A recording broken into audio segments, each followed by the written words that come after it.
What up, everybody? Welcome. Yes, you tune into Supa TV channel 150 on OpenView, powered by Supa Bets, where you bet with the biggest.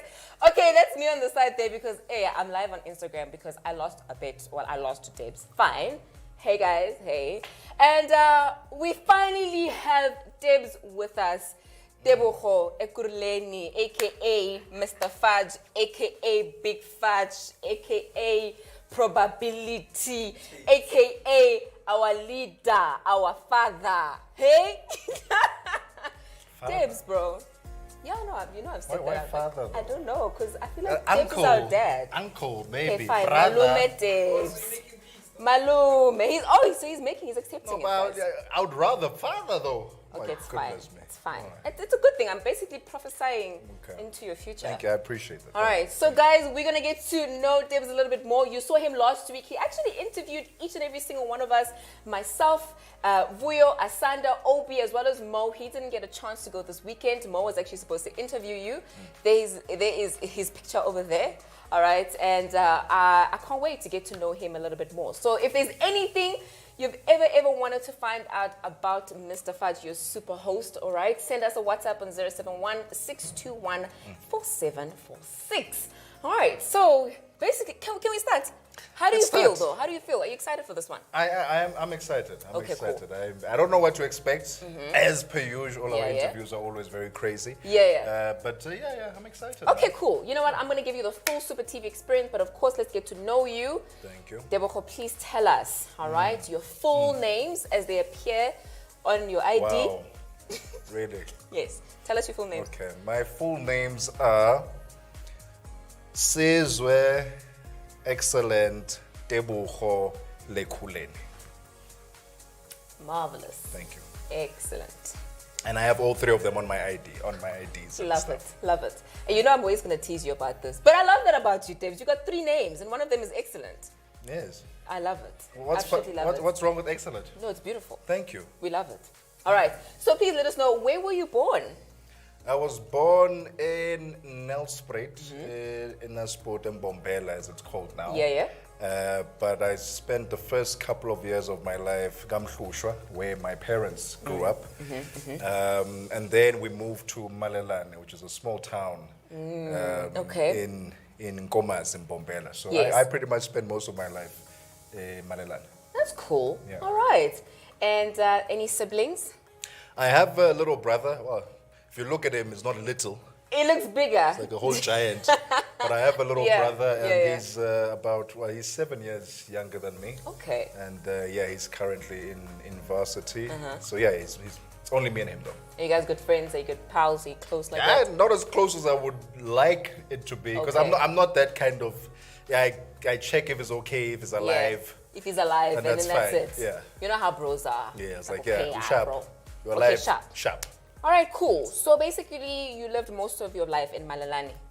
So my primary years were in Malelane. Yeah. Because I had primary school there.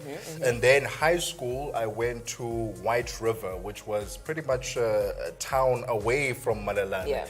And that meant that I had to go to boarding school there. So I would be, on weekends, I would go home, but most of the time I would be in White River, which is where my grandparents are from my mother's side. Yeah. Yeah, but I was in hostel at that time. Okay, so Debs, you lived in boarding school basically for a really long time. Very long time. Did you love the experience? I mean, It was interesting. It forces you to grow up. It forces you to have to take care of yourself. To sort of fend for yourself and be a man and deal with your own stuff. And but I had great times there because you bond and you make new friends and brotherhoods are formed there. And it's absolutely amazing. So pretty much had a good time there. We actually had a WhatsApp. Can we quickly just see that WhatsApp back up again? Read it, please. When I see Tebs, I think of James Bond. Okay. 007. That is a compliment. That is quite a compliment. Stirred, not shaken. All right. Thank you very much. So I'm just going to quickly fast forward to maybe a lot of people are thinking or not thinking. I'm just going to go to this one. Debs, are you taken? Are you single? What a one? No, I'm single. There's no, it's complicated or I can explain. I can explain nothing like that. You're very single. I'm single. I saw WhatsApp saying like, why is everybody Supa TV single? Yeah, they did ask that. Okay, but are you looking? I'm single. Look, I'm not looking at the moment, but if the opportunity presented itself, I'll probably. But right now, I'm not looking. I'm focused on what I'm doing, work, and you know, keeps me busy and stuff like that. So it's not a priority. So I'm not looking. But if the opportunity came, I'm there. Okay, cool. Tell us how you were as a kid growing up. I want to first of all imagine what Little Fudge was like. Or maybe primary school fudge or high school fudge. I don't think much has changed from how I am right now. Can we talk about the weight, maybe? Are you comfortable to talk about that? Because you said you're a completely different person when you were younger. I look like weight-wise? I look like an egg. So if you see the shape of an egg, it's like that. I was like that. I was very, and I'm still like that to an extent. I've got the lower body seems to deviate itself. It does its own things there. But I was quite chubby as a child, and I think I remember when I was in high school. It was the craziest thing, man. I think I spent most of high school. I was wearing a men's size 40 at that time. And I was in high school. It was high school, man. I think the heaviest I'd ever been was about 115 kilograms. And so most of my childhood, I was quite the chubby kid. I wasn't really sad or depressed about it, but I was quite a chubby kid. I was active, I was sporty and all that stuff, but I was quite and then you lost it all, right? Not, well, most of it, I guess. Some of it is starting to come back now. How did you go into that track of basically losing a whole lot of weight? So basically, in varsity, I loved walking, man. Walking you pretty much had to walk everywhere. I was in University of Pretoria, and in my first year I was at Res. And at Res, at least they had the bus system going there, so you could travel to varsity, to your classes using the bus. But I actually enjoyed just walking there. I would walk from the Res to my classes, and I just enjoyed walking. And all of a sudden, man, I just started seeing the weight just coming off naturally. It was not like I planned it. It was not by proper eating. It was I just became more active. Then all of a sudden, Okay, cool. Now speaking about varsity, I feel like you started something very complicated in life. What did you study actually in varsity? No, I studied business management. Oh, you studied business management. It was not complicated. Okay, cool. It was not. But then were you not working in a corporate environment before you actually decided to go into, I guess, media? So, I did. I was a business analyst before I joined this entertainment crazy world. But I was a business analyst. After studying business management, I went to go do a graduate program at one of the, state-owned companies. Right, I'll not mention the name, but I was there as a graduate for 2 years. I almost was about to mention it, but don't mention the name. I don't want to say. Not under the current circumstances. Right. Okay, cool.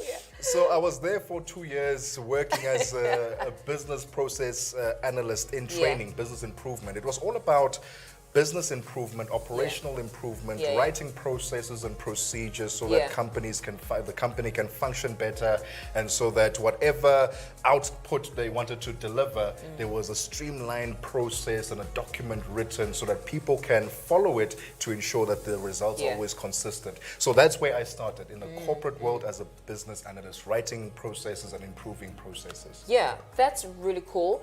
But something tells me that you probably just didn't think that was the path for you. When did you realize that this is it and I actually want to go into the entertainment media space? Entertainment was always there. I think from the age of about 7 or 6, I knew I was going to end up on TV. It was not necessarily that I knew I was going to be a presenter, or I knew I was going to be an actor, or I knew I was going to be a voiceover artist. I just knew I wanted to be a part of this. I remember when we were watching, back in the days, watching about Mr. Bean with my parents.